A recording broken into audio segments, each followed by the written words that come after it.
Jon is what I would describe is there's human beings that have different temperament and different minds and different mentality and a ruthless competitive drive that's almost terrifying to the ordinary person. That's Jon Jones. Jon Jones is a bad guy who's trying to be a good guy.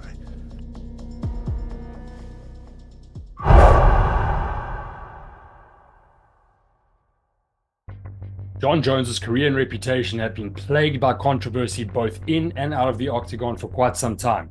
His legacy and supremacy in the octagon are unquestionable, yet Jones's ascent and downfall are the epitome of triumph and tragedy in sports. I was in a bad place. It was a messed up situation, man. I was in a point in my life then when I was winning all these fights. I was the it boy in the UFC, sponsored by Nike and Gatorade, and greatest of all time, finishing legends after legend after legend. Just really in this position where I felt so untouchable, and I just felt like everything was meant to go my way in that time of my life. I was smoking pot, the majority of my career. The former two-time UFC light heavyweight champion made his heavyweight debut against Ciryl Gane at UFC 285, where Jones once again proved why he's considered by many as the undisputed greatest MMA fighter by capturing the heavyweight throne with a quick first-round submission victory. This fight means a lot. It means a lot. I'm humbled by it, and it just goes to show that no matter what happens in life, if you just continue to strive, put one foot in front of the other, the sky's the limit, and this world really can be your oyster. Besides the many suspensions he has served in the UFC for doping, Jon Jones has also been caught on the wrong side of the law on several occasions where he has been arrested. Back in May 2012, Jones crashed his Bentley into a post in New York City, where his mother, Camille, immediately posted bail after he was jailed for a DUI. Jones pled guilty to the charges and paid a fine of $1,000, and he also had a 6-month suspension on his driver's license at the time. Hearing the fact that he got a DUI and wrecked his Bentley was something that was a shock for me. I mean, you just wouldn't expect Johnny Jones to be doing that I don't know. It's tough.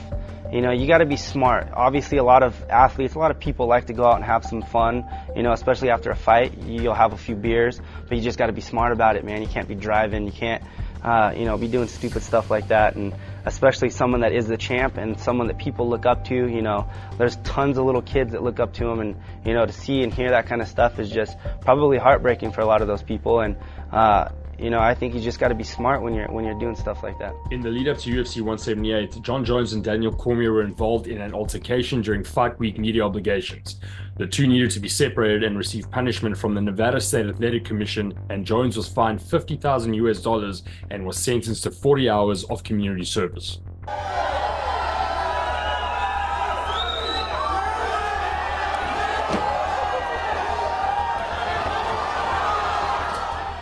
In April 2015, Jones was involved in a horrific hit-and-run incident that could have potentially ruined his career. Jones skipped the red lights and smashed his rental car in Albuquerque, colliding with 2 other vehicles. Jon Jones then fled the scene, leaving a pregnant woman behind in another vehicle, and he was subsequently arrested after witnesses came forward and documents were found in his rented vehicle. I went through a light. It was like a green light that said that I could turn left, but you're supposed to yield for the right of way, right? To turn left, and person came through, and I just assumed it was my green light to go. Obviously, being not completely clear-headed, and I ended up running into a car. I was definitely disoriented, kind of like, what the hell just happened? It was a really big hit, but I was fine. I had no injuries, and I just felt like, well, maybe it wasn't that bad of a hit. So I literally step out of the car, and I realized, like seconds later, my bull's in the car. Yeah, my pot bull. Pot. Yeah, and I wasn't smoking weed in the car. or anything But like that. it was in the car. But my bowl that had residue was in the car. So I open my car door, I like take 2 steps away from the car, and then I go back to the car and I like search the car because I had it in my cup holder. And when I hit, the bowl fell somewhere, who knows where it flew to. But I knew shit, like if I can't find that bowl, that's gonna get me in trouble just having a bowl in my car. So I looked for like 2 seconds, couldn't find the bowl, and I just took off running. He ended up getting 18 months of supervised probation, but he didn't get charged with a felony after agreeing to do charity work. The UFC, however, subsequently suspended him indefinitely and stripped him of his light heavyweight title. So it all happened so fast, and I just knew I knew I smelled like alcohol, and I just felt like if the police came, it would be a bad situation for me, and I just thought the person that I hit had to have been okay. Jones was scheduled to fight at UFC 182 when prior to the fight he tested positive for a metabolite which was found in cocaine. Jones was tested again prior to the fight and tested clean, so he was able to compete. However, after the event, he admitted to making a mistake and put himself in rehab for a day. Jon Jones was tested out of competition on December 4th. When he was tested, he tested positive for cocaine. He was then again tested on December 18th. He was negative for PEDs. He was not tested again for cocaine. For people who don't understand, the way that WADA works, the WADA rules and regulations, you do not test for recreational drugs out of competition, okay? Out of competition, you do not test for recreational drugs. So then he was tested again on January 3rd, post-fight. After the fight, he was tested, and he tested negative for everything. Performance-enhancing drugs or recreational drugs, okay? Really embarrassing situation, and I had to explain to so many people that I'm not a cocaine addict by any means, or not even a frequent user. On July of 2019, Jones was charged with battery following claims from a waitress that Jones hit her and assaulted her. Jones pled no contest to this charge and was placed on a 90-day probation.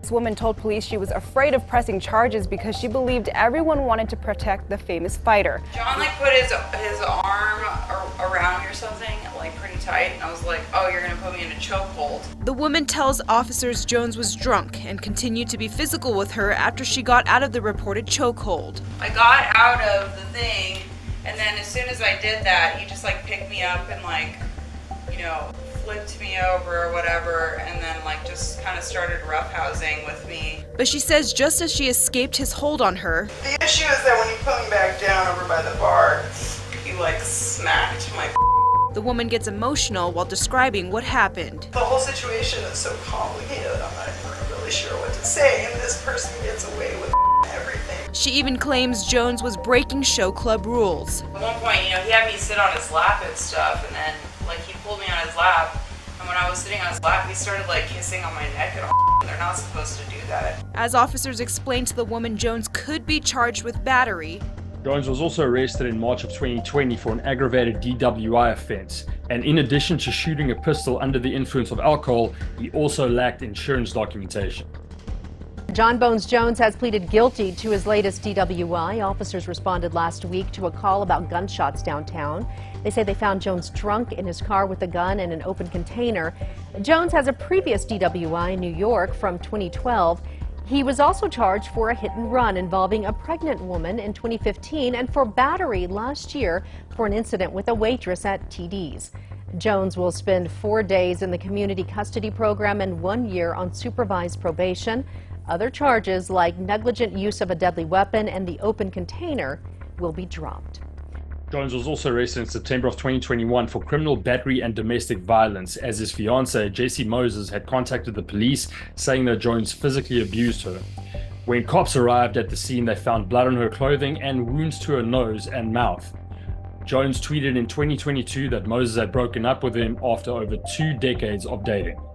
It was also reported that John's longtime coach asked him to leave the gym as a result of this incident.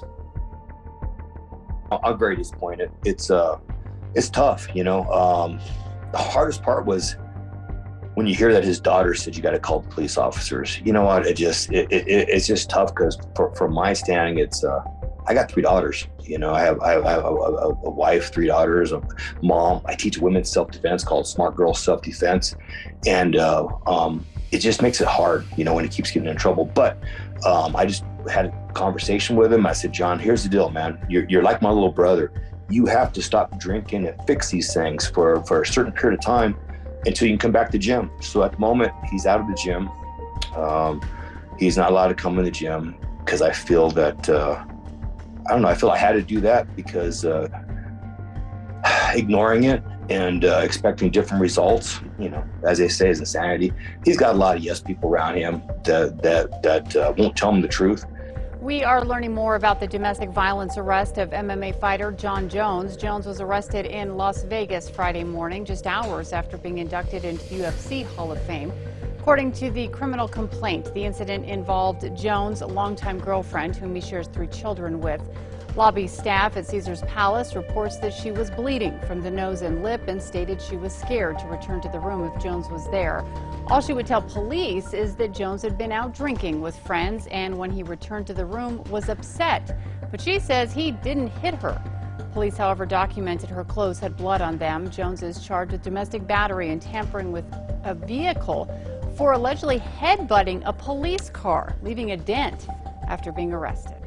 The domestic violence charge against Jones was, however, dropped, and instead he was charged and pled guilty to felony tampering with a police vehicle charge, and he paid a $750 fine.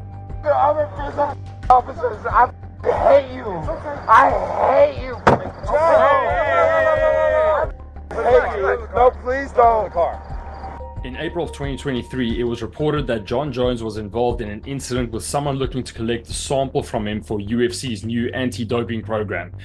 It was reported that Jones appeared extremely intoxicated and threatened to kill the tester and even took his phone from him.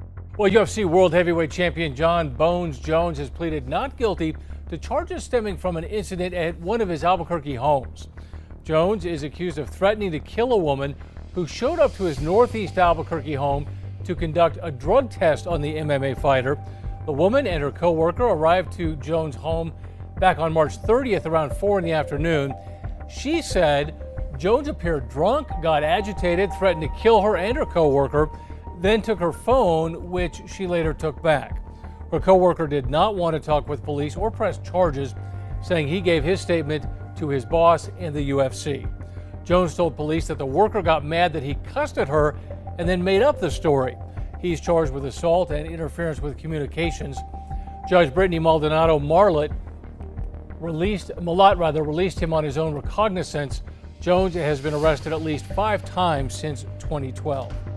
Jon Jones also once said that he likes to party close to fight time because it kind of, if he were to lose, it would give him an excuse as to why he lost, which is a pretty interesting mental outlook. But I mean, he is a complete savage nonetheless, with a record of 27 wins, 1 loss, and 1 no contest. And many people, including myself, consider him to be probably the best, or certainly one of the best, to ever step foot inside the octagon. I had this crazy thing that I would do where I would party 1 week before every fight. And I did it throughout my whole career. And this was stupid, but it was this mental crutch that I had. I literally would, 1 week before every fight, I would go out and I would get blacked out wasted. And my logic was, if this guy were to beat me somehow, I can look myself in the mirror and say that, well, I lost because I got hammered the week before the fight. So it was a built-in safety net. It was a safety net, yeah, exactly. Now, when all is said and done, I'm a huge Jon Jones fan for his exploits inside the octagon. Obviously not, what he does outside the octagon, which is just an absolute shit show. And I, for one, and I think a lot of people would agree, would love to see him back in the octagon again. But in any case, let me know what you guys think in the comments. And if you're new to this channel and you enjoyed this video, please subscribe and check out some of the other videos that I have on the channel.